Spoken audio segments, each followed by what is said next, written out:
actually dismayado ato ang kaubanan sa sektor, no? Kay pagkagahapon adlaw perti na among coordination sa LTFRB regarding sa katong bagong fare matrix. Sukod mi og mga landmarks na sa rota nga kung asa ang first 4 kilometers para sa pagpagawas og kaning bagong taripa kay dili man lang kini siya increase kasama atong 2023 nga piso. Kani siya pati ang katong succeeding kilometers aduna gyapon pagpusbaw nga 20 centimos. So aduna gyud changes. So karti atong pagpangandam only to find out pagka mga alas 3, alas 4. Nag-verify pa ko basig fake news ta to. Tinuod gyud ay no. Dismayado ta kay tanaw na to ang order sa LTFRB dated March 13. And before that order, gikan pa atong Disyembre, aduna na hearing ang LTFRB mahitungod aning fare increase because that petition for fare increase kaniadto pa ng 2022 isa lang. Na-postpone ni siya supposedly ihatag nila atong December tungod atong naay mga kalamidad. So dili siya papanahon. Wala tayong problema, nasabtan na to. Gabi ang pag-agwanta isip pagsabot sa sektor dito sa ato ang mga commuters, no? Nga nabiktima sa mga kalamidad. But kani magudgaron, dili man lang commuters, kundi pati ang katong mga service providers sama namo sa sektor sa transportasyon ang apektado. Kay times 2. Gikan sa 55 na anak karon sa 105 asa na mo kuwaon ang 50 pesos na diferensya matag litro sa nagakonsumo kanang amo ang minibus gawas sa mahal na siya ang kapital 50 pesos 30 litros kada adlaw ang amo ang konsumo. So that's 1,500. Okay. Pero So excuse me sa Kapuso James ha. Ako lang ipalutso ni Kapuso James si Sir Orly. Pero Sir Orly, sa tan-aw nimo, is that fair enough nga wala nagpasaka og fare or fare increase or pamasahe pero naamoy subsidiya at the same time dili mabugatan ang mga commuter, trabahante o estudyante? Dili ba patas lang, sir? Patas, no, kung nahatag na ang subsidiya. Okay. Pero duha na kasimana ang nilabay sa duha ka mega nga rollback. Mega increase. Wa pa'y subsidiya nga nadawat ang ato ang sektor. agoy. Okay. In fact, as early as February, ginamonitor na nila kay wala pa na breach sa $80 per barrel. So nangandam na kuno sila. Gi-ready na nanguha og dato sa amua kung kinsa tong mga drivers namo, mga operators nga beneficiary. So Okay. duha na ka-increasean, duha ka semana, ingani na nganong wala pa manggihapon ma-roll out ang subsidy. Puro pa manggihapon pagpangandam. Puro pa drawing. Yeah, so adlaw-adlaw logi ang sektor og 1,500 pesos Subot kada pasabot. adlaw sa kada unit. But pasabot, Sir Orly, kung nahatag ang subsidiya nga sayo-sayo, dili mo mo piyait or dili mo mo syagit o taas pamasahe, inay, okay na tong subsidiya para pantay lang sa mga commuter, trabahante o mga estudyante. Yeah, tinuod ka na, no? Okay. In fact, ang fare increase is their last recourse. Okay. Tulo ka buok ang option 2 weeks ago, muna tong gisulti sa LTFRB nga gilatag.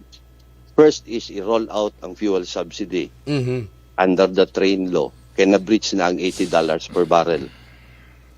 Then second is na atong AX. Ikuha ang gihapon mi og datos nga mo qualify mi nga matagaan to mga drivers. Pero wala pa. Pinaagi sa AX. Pero wala pa. Kung nag-submit, wala pa gihapon mi nadawat bisan isa kadako. So kada adlaw nga mulabay, ingani ang sakripisyo. That's why in fact, ang amo ang coordination with the national, especially na katong technical working group tong walo ka federation sa Dibok Pilipinas sa mga kooperatiba, aduna nay communication kung paunsa namo ipa latag ang amo ang sentimento mahitungod aning urong sulong o hinay nga pagtabang sa sektor. Nasabtan na to.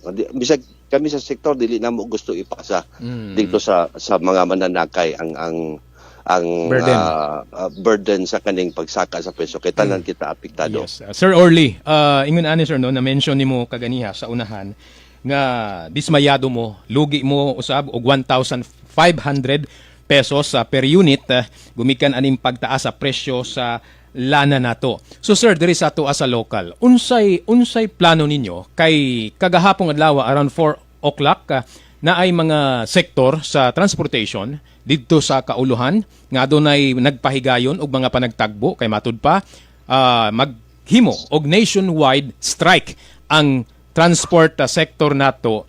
How about diri sa ato as a local?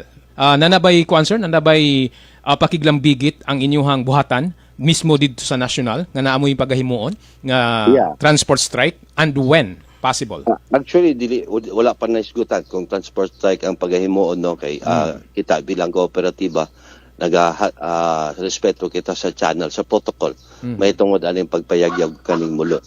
But definitely ang outright consequence ani kay before pa man tuniaging semana pipila na ka mga operators namo katong kapanagiya sa ilang mga multicab nga di na gyud mo biyahe kanang off-peak kanang hinay.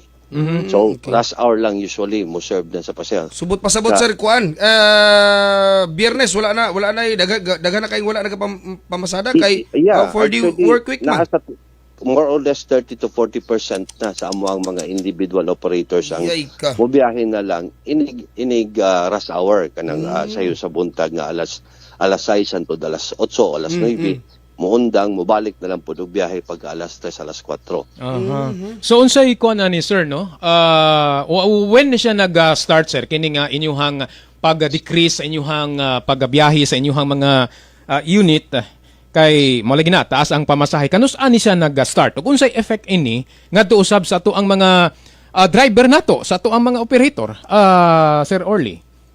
Well, actually ang dili kayo apektado no kay diskarte man to sa ato ang mga individual operators, sila nagpanagiya sa ilang sakyanan. Okay. So natural dili po na mo labigar nga way kitaon. Yes.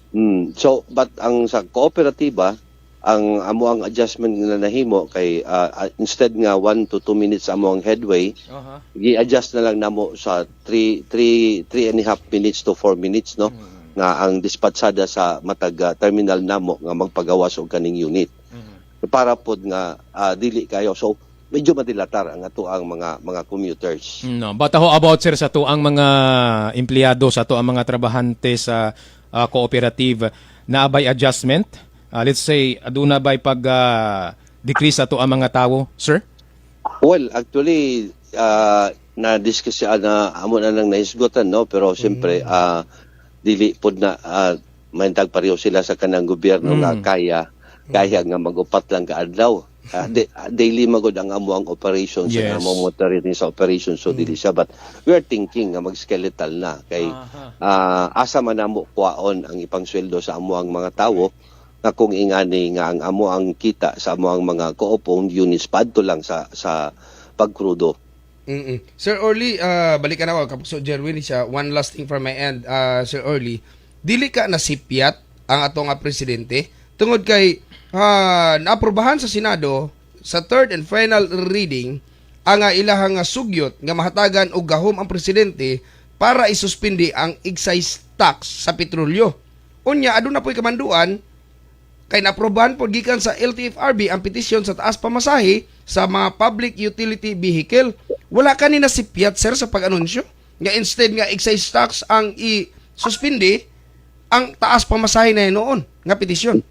Muna nahibulong tanong brag klaro og tataw nga walay klarong coordination ang iyang mga secretaries, especially na sa DOTR kay dili ni siya bago lang pag dungog no sa petisyon ni may tungod sa fair increase. In fact, ihatag na unta nitong December. Ipugngan lang. So tulo na ka bulan. So katuunta dili ingani ang kadako mahay ang sentimento sa ato ang sektor kung automatic pag breach og katong $80 per barrel nahatag na dayon ang fuel subsidy. Or bisan pa man lang gani katong excise tax na implementa na diretso para more or less makabawas-bawas. Aduna na po increase sunod semana. Ayay. 7 pesos na po di siya nga increase. Pastilan. So mo agay na manggani may nga kanang sinintimo og piso, 2 pesos nga ginatawag na to nga big time increase. Kani pa karon nga mega na. So mega na gyud ang among pagmahay nga murabag nisulod ta sa modernization program nga pital in taon ang mga gagmay operator gihimong kooperatiba para matagaan og maayong serbisyo ang ato ang riding public. But definitely wala man may laing recourse kung magpadayon ni magsigig pamasada kanang off-peak. So wala gyud may kitaon mo abono mi ang ato amo apong mga empleyado may masakripisyo.